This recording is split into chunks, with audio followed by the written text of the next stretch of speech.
L15 verify you're in a snowplow. Hi, Kyle. Welcome to MovieJunk. How are you? Hey, how's it going, man? Thanks for having me.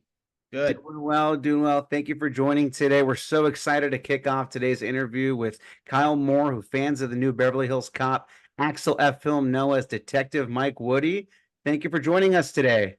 Thanks for having me. Yeah, wild stuff.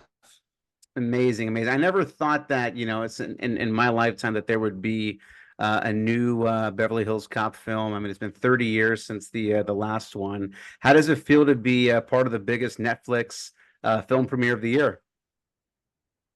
Dude, I don't know, like just so amazing, right? I mean, it's been 2 years since we made it. The strikes kind of slowed everything down. So I've just been kind of sitting on this incredible news that I hadn't been able to talk about really, and just like this huge thing is happening, and then it happened, and now yeah, it was number one in the world. Like, I mean, I grew up in a small town in Tennessee. Like, I used to watch The Nutty Professor, and like he was one of my guys. And if it all ends here, like mission accomplished. Like I got to be in a buddy cop movie with Eddie Murphy. Like it's crazy. So it sounds like in your scene, right, in the opening scene, you weren't really doing much acting because your character was a fanboy of Axel, right? So were you having to act at all, or was that just sort Yeah, of you? not really. I mean, that not in that scene. Like, I mean, art imitates life for sure. Like, I mean, I just got to be kind of a nervous wreck meeting your hero, right? And we did get to improvise a little bit and play, and it's just like a kind of like blacked out, It's just like this is crazy. Like, but he was so generous and cool, and really got in there with me, and we had a lot of fun. Definitely right, and it's not a true Beverly Hills Cop film, right? Unless you have that big action pack, jam-packed, scene in the beginning of the film, right? And I'd love to hear sort of when you went through your audition process, did you know that you were going to be part of such an intense scene right from the get-go? No, no, the audition scene was just the hockey scene, just the scene where we're sitting and talking. So I thought that was it, when because I did that on tape, and then I did that in person with the director, Mark, and then weeks went by, and you kind of write these things off, like you forget about it because they don't happen. You figure some SNL guy got it, or some, like, there's so many funny guys that would do a great job with that role, and you figure they're just going to offer it because who wouldn't want to do those scenes with Eddie Murphy. So, but no, Mark wanted someone new. He wanted to audition for it, and he wanted someone he felt like was a real kind of had that Midwest feel. And so I got it, and then I got the script, and I saw all that action, and I was like, oh my God, like this is I'm screaming Axel, I'm that guy. Like I'm in this, like there was even like gunfire and gunfights, some of it got cut, but like it was a lot. So it was really Yeah. cool. Yeah, I mean, I was for certain, right? Because there was a real close call with your character where I thought you got shot and you missed the bullet by just a hair, right? Uh, Yeah. and yeah, speaking of like, all the action just right from the beginning, right? I mean, from my understanding, this was a pretty high budget film. It was like 150 million plus, and you can clearly see it. Obviously, there was nothing left on the table there. Yeah, I think they were, because I was in Detroit with them to, for a week, kind of getting a lot of the Red Wing shots, and the scene at the end when we're kind of arresting the guy, that's Detroit, and then a lot of shots of us from the sides of the truck, like driving around in the truck. But those guys were there for a couple weeks. I mean, I think they were destroying police cars in Detroit for like 5 days straight. So it was like, I mean, that's and this was really early in the morning, like late at night, because they'd have to shut down, big streets in Detroit to do it. And I Yeah. remember my family actually lives in Detroit. I grew up in Michigan a little bit, which was another crazy thing about this movie, that I grew up a Red Wings fan. My Wow. grandfather's name was Woody, Oh, and like, wow. yeah, and so it just kind of like was meant to be. So I'm there, and my brother lives about like 45 minutes. My older brother, and he drives out, and we have some drinks. And I was like, the director said if you guys want, you can come watch, some of the stunts, But they didn't. They weren't. It was freezing Michigan weather, and it was going to be like 3 a.m. When they started that, and so he opted out, and I think he regrets it because like it turned out to be pretty awesome. Definitely right. And you mentioned director Mark Malloy, right? I believe this was his first feature film ever directing. And I'll be honest, I mean, I was pretty nervous, seeing this film being handed over, obviously to someone that it's their first feature film, right? But I mean, this is Jerry's baby, so obviously every decision, the last thing you want to do is doubt, Jerry Bruckheimer, right? Because just from looking at the legacy directors, right? Tony Scott, Marty, is it John Hughes who directed the third movie as well too? So, or not John Hughes, or maybe it was John Hughes, but I mean, just big name directors from the first three. But you would have never known that this was his first feature film that he directed. No, and I mean, and he crushed it. And I mean, he comes from Yeah. a commercial background, and I know the guy just like mainlines film and has his whole life. So I think, and I don't know how, but I know that he knew Jerry before, and that they were talking about working together. And so, just from the same interviews you've probably seen that, Yeah. you know, this was the one like Mark wanted to step up, and Jerry trusted him, and so he did, and he crushed it. I mean, they really did make like, obviously I'm partial, but I did see the movie a couple times and really enjoy it. Like they really made like that movie where it feels like that 90s movie you enjoy. Like it's like watching one of those movies again, but like they're set in modern day. Like I Yeah. thought it was really great. No, there was definitely a very even mix of the nostalgia, but then also bringing in the generation of today, right? Where it was a good mix, where there's some movies today where you're seeing sequels where they're really trying to just sort of copy, some of the movies from the 80s, right? And sometimes it works, brilliantly, right? I mean, this is a prime example. I've watched Beverly Hills Cop 4 now. I'd say I'm under 10 times. I'm probably at 8 or 9 Oh my because God. the first day that it came out, I mean, I was watching it at midnight, so I pumped out a quick one there, and then I was able to watch it the next day when I was actually more awake to actually digest it. And it's just one of those movies, each time you watch it, for some reason, you just like it even more. I A think hundred it's, yeah, percent. Yeah. When I saw it at the premiere, I mean, I did enjoy it, but then when I saw it again and I got to see it in the theater, I was like, it does get better, and it is so fun, and like it's just like one of those fun summer movies that they don't really make that many of anymore. And I was telling my friends, I thought it was so funny that the reviews come out, and we're in the internet age, so there's so many reviews, so of course there's ups and downs.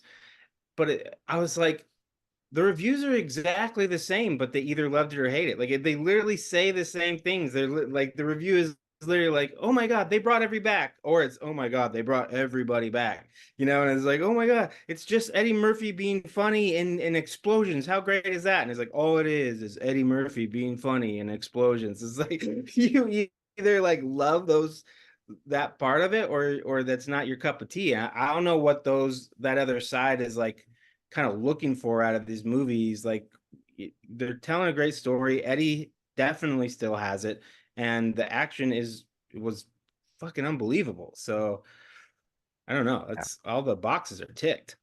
no, I agree. I mean, this is definitely the most, I don't know if the right word is the most grand or the most complex of the four films, right? I mean, you can clearly see that this is the most budget that's gone into all four A films. helicopter, man. Like There's a helicopter flying in Beverly Hills, right? I mean, I haven't seen that, I think, ever in a movie, right?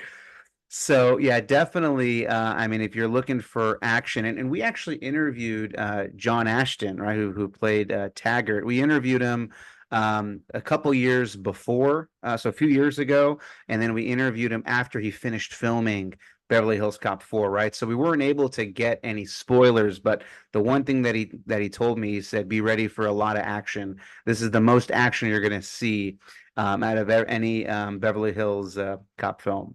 yeah, it's really. I mean, I think the first 35, 40 minutes is just like fun and games. Like it's nonstop because it's all my stuff, and then it goes right into him landing in Beverly Hills, and he fights those guys in the office, and then he gets chased around in that little mini police cart in Beverly Hills. I mean, it's like 40 minutes of just like fun before he even like meets Joseph Gordon-Levitt. Like, Yeah, yeah. Do you have a favorite scene in the film? And you can't pick the scene that you were in, but do you have a favorite okay. scene of the film? Yeah, I mean, Nassim Pedrad like steals the show, dude. Like, isn't that scene where she's showing the house, the realtor?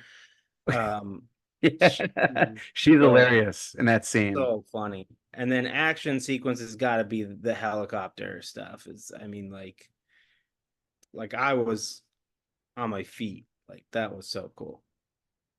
Yeah, no, definitely. I mean, she's sitting there trying to sell the house, and then she's like, "Oh, I hate this house. This house is no good." Like Yeah. she's Or talking that smack line about about her it. kid being a nerd, like that you can just tell he's a loser because he's got glasses, like, and it's her kid. Like this is such the writers were so on point. You did mention that you got a chance to see some of the scenes after they were shot. Did you get a chance to meet any of the other legacy cast like John Ashton or Judge Reinhold or Surge or Yeah, anybody? I get probably the most person I talked to was Judd because I would ran into him in like the makeup. Like we were there on the same days a couple times. So Yeah. then even at the premiere, he saw me and congratulated me and knew this was like a big thing for me. So he was really nice. I did get to meet John briefly at the premiere, and he said congrats, and same with Joe. So yeah, they were all super nice. I didn't really get to, really sit down and shoot the shit with too many people, but like got in there, got the job done, got out, and just feel real good about it.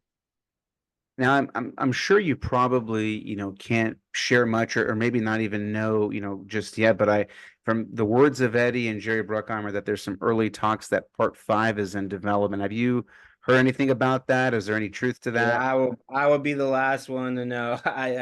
And that would be amazing if Woody found himself back in Detroit with Axel a little bit. I mean, who knows, you gotta do what's best for the film, and who knows where they start that out. But I feel, that I kind of got the little Paul Reiser torch passed down, and could ride with him. I think they have a really fun dynamic, and I'd love to be included, but who knows?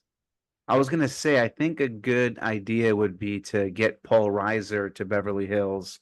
Now that he's taken a step back, get him to Beverly Hills. I think that's we've only seen him in Detroit, and perhaps your character now gets the bump after having that big bust in the Yeah, beginning. maybe. I don't know if Woody is chief material, but I always thought it'd be funny to see Axel at the Woody household eating dinner with that Michigan Midwestern family, and the differences between them. I think would be quite funny. It'd be just a great scene where we see you obviously in the beginning where you feel like you're finally getting trust again, right, with him, and then he just finds some way to screw you and then has to leave over to back to Beverly Hills and leaves you in charge with some crazy Yeah, I mean, it accomplishable would be task. that's a dream, right? Like I don't know. If it opens any doors, that's great, But really, it was just such a pleasure, and just that imposter syndrome of just I can't believe it actually happened. I shot the thing, and then it was a year I didn't hear anything.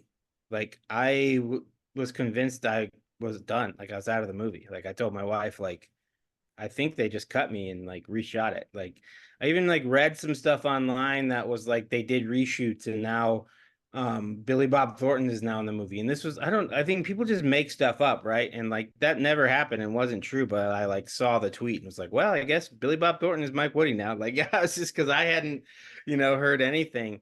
Uh but then I got the call right before the strike saying come down, we're gonna do some ADR, some voiceover, and I was like, "Oh my God, I'm in it." And then I saw the scenes, and I'm like, "I'm in it. I'm still in it." And then we did reshoots, and I'm in it, and it's like it happened. Yeah. Yeah. And I might be of the small boat where I loved the third film. I'm a huge fan of Beverly Hills Cop 3. They actually shot that film at Great America, right? Paramount. It used to be Paramount's Great America. So that was very close to where I live.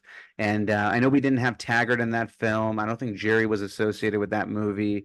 But ever since that movie came out, and there's talks literally every year about a part four coming out, and Eddie just wanting to have that perfect script. And there was even the TV series that came out where the pilot came out, and I saw bits and pieces of that too. So there's been so many different instances of this movie until we finally got the product that we got, today. So I think it was definitely worth the wait. The comedy He's a was hilarious. perfectionist, if anything, that he wants it to be good. He wants everything to be really good, and so I think he nailed it.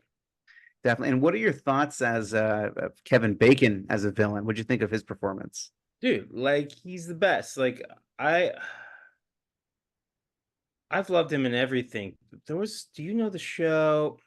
I can't put my name on the show, but he did like a show like 5 or 6, maybe 7 years ago on Fox, where he was like hunting a serial killer that was like, it was like Edgar Allan Poe type murders and I stuff. do remember the show. Yeah, I do remember the show. Dude, Kevin Bacon was awesome in that show. Like uh, that that was probably one of my favorite things I've seen him in. But I've always just been a dude. He's been doing it for so long. Yeah, he crushed it. And you know what? Like, and some people are like, "Oh, well, you didn't even have to guess he's the villain." It was like, this is like how movies work. Like, this is like exactly how it. Like, sometimes you don't need to waste that page space. It doesn't always have to be a cat and mouse. Like, you can tell he's the villain. Like, he's the bad. He's the big bad. Like Magneto's the villain the second you see him too. Like, he's the bad guy. So just putting my thinking cap hat on, the villain in part one, part two, part three of Beverly Hills Cop, you figure out who they are within the first 4 minutes, 5 minutes. In That's this how film, all those you, movies work. This you is there's yeah, no time. You want to make jokes and you want to blow shit up. Like exactly. Yeah, like it works. we don't see Kevin Bacon until maybe the 15, 20 minute marks. This is actually the longest where we see the villain. But no, I'm excited. I think definitely it was worth the wait. It was exciting seeing all the legacy cast, return, and just from seeing some of the interviews, right? And I believe it was Eddie that mentioned, obviously, like it's great that everyone still resembles their characters, right? And it's like they didn't even lose a step Yeah. in there. Yeah. Um, Yeah. no, so Absolutely. Definitely. So we're really excited. I'm hoping to see what's to make of potentially Beverly Hills Cop 5. I do also want to jump into a few of your other roles as well too, because I did see that you were also in another series that I actually really really love. That's criminally underrated, which is The Offer, and you appeared as Bernie Fein. I'd love to hear about your time on The Offer. Yeah, it was another one of those things where you kind of do it, the audition, you send it in, and you forget that it even happened, and then you get a call like, "Yeah, you got it." I got what?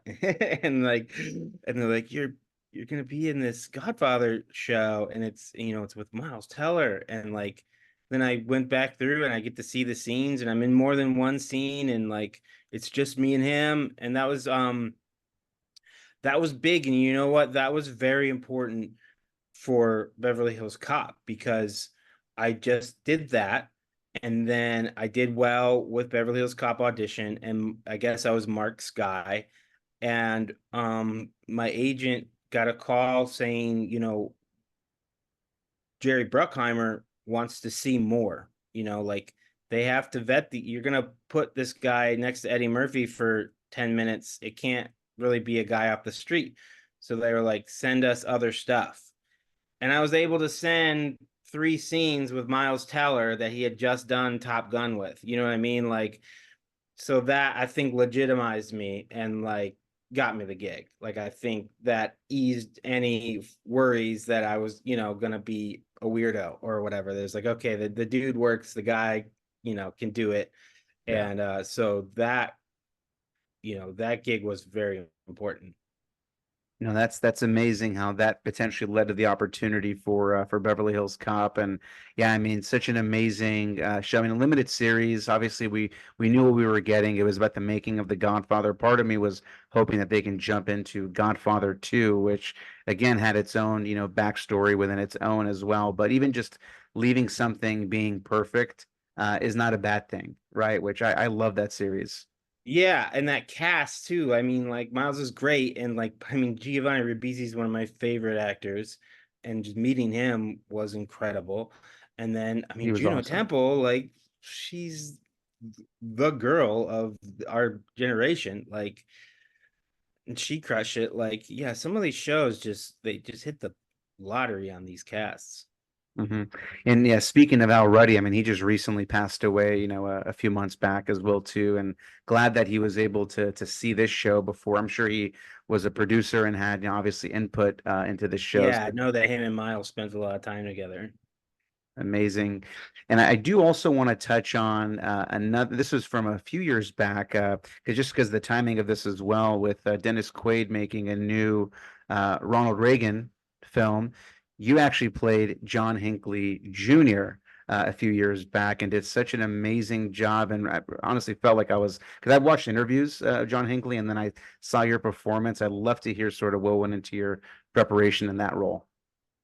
Yeah, like I just there wasn't a lot of video of him, so I read a lot of books of kind of what people said about him and how he was acting at that time, and then a lot of just the disorders that he had, or that he was diagnosed with, or that they said that he had.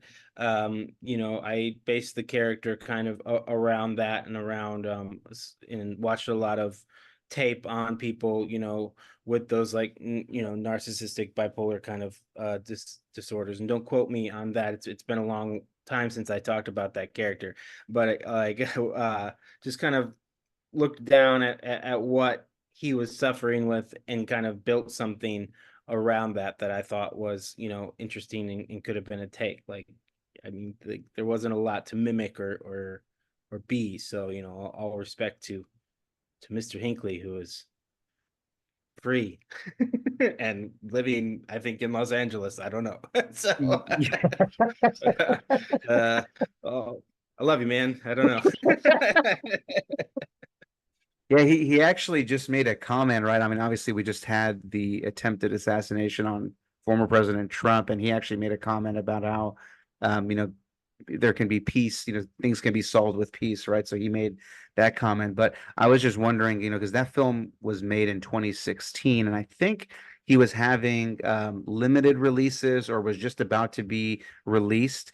So I think you answered my question. I was wondering, just because of how well and I just perfect that you were in that role. I was wondering if you had a chance to maybe connect with him, but it sounds like it was just your internal research that you did. Yeah, no, I didn't like, I think he wants that part of his life to be. It was so long ago, he's the doctors have said that he is recovered, and Yeah, that that he's living his life now. And I made a movie and followed the direction, and what I was told I was needed for that movie. And it's a cool story, and it's part of history. definitely, definitely. And um, I do also, and I love asking our guests, you know, whenever we have them on, I love talking about obviously their projects, but when you're not working, what are some of the shows that you're binge watching on TV? I mean, House of Dragon right now, right? And Yeah, what was it just wrapped up? Oh, Boys, obviously. I mean, I think all the, every what, I've been watching. I've been only like one at a time here and there, but I got into The Great on Hulu. great. And that one is so fun, dude. That cast kicks ass. So I really like that. And then yeah, I mean, I watch a lot. I probably watch everything everybody does. Yeah, I just wrapped up watching, binge watched 5 episodes of Cobra Kai just yesterday. Oh yeah, absolutely. Love it. Yeah. Yeah, so just excited for they're breaking it down in 3 parts. So part one with the 5 episodes, and they're doing another 5, I believe, in November, and then movie comes out, and then they're gonna wrap up with the final 5 after the movies. So Netflix is Oh, I just didn't know crushing it that. right Then now. so the movie will probably be involved in that world, then, huh? Yeah, so I don't know if you ever saw the Jaden Smith, Jackie Chan Karate Kid. So it's going to be Master Han, so Jackie Chan's character, and Daniel, right? Who that film wasn't tied to the original 4 films. So I'm just curious to see, and I don't want to spoil anything if you haven't watched the episodes of Cobra Kai yet, but they're No, starting. I have. Oh, Yeah, okay. I'm up to date. Okay. So yeah, so as you know, right, Master Han was in China. Miyagi was in Okinawa, karate, kung fu, and obviously they talk a little bit about how Mr. Miyagi went to China after he had to flee with some incident that he had where he stole, and we find out Mr. Miyagi wasn't as perfect as he came out to be, which I think there's a more back end story to that, but I'm wondering if now in the second part Oh, they're we're starting to tie it together now. tie Yeah, in China, yeah, and Master Han potentially. So that's excited cool. to see that. Yeah, that show is so great. I think I write, too, and I pitch television, and um that was in a lot of my decks, just like that a show can be campy and fun and like just like not take itself too seriously and still like just tell these stories and have these crazy sequences and that I think I mean like we're talking about Beverly Hills Cop, like just jokes and cool shit. Like people like it. Like they want to kick back and just eat some popcorn and watch some fun stuff. Definitely. And I did want to also wrap up with asking, what are some of your upcoming projects? I think we got a teaser that we don't know yet about Beverly Hills Cop 5, but you're open to returning. But are there any other projects that you're able to share with us? Yeah, I mean, just kind of auditioning and trying to get on stuff. I write for a sketch comedy channel on YouTube called Reckless Comedy. If you're into video games, you'll really enjoy that. It's kind of a gamers comedy channel. It's not my channel. I like working with the guys, and they brought me on to help write some jokes and stuff. So I have fun over there, and that's kind of what I'm working on right now. And then yeah, hopefully we some of these the business picks back up, right? I mean, I think they just said are making 40% of what they were making before the strikes, TV and film. Yeah. So, I mean, go watch movies, watch TV, get off TikTok, because that's why they're not making movies and TV is they can't compete with the brain rot. But I think it'll come back. I think it has to exist, and people will like it and they'll start making it again. Yeah, for some reason, I mean, I'm just one person, but I feel like, hey, if it's a Netflix movie, if I watch it 5, 6, 7, 8 times, it helps make future movies. Same thing. If there's a movie that I can watch in theaters, I'll watch it in theaters, and then I'll even order it or rent it when it's home, right? So obviously Yeah, I do. I try to support like original stories, right? Like or comedies or something like that, like the stuff that they don't make anymore because it's not, Marvel, which I bought my ticket for Deadpool. I love that stuff, but we got to support the other stuff too, or there no one's going to pay for it. Absolutely. Kyle, I want to thank you so much for coming on our podcast. Super excited again. Can't believe finally Beverly Hills Cop 4 after 30 years from the last movie came out. You rocked it. The film was amazing. I'm probably going to go watch it for a 10th time after we're done wrapping this up, and really excited to potentially bring you back for round 2 if we can get Cop 5. But just want to thank you Oh again. man, fingers crossed. I Let's mean, go. All awesome. Thank you so much. Really right, appreciate it. thank you, man. Take care. You too. Take care.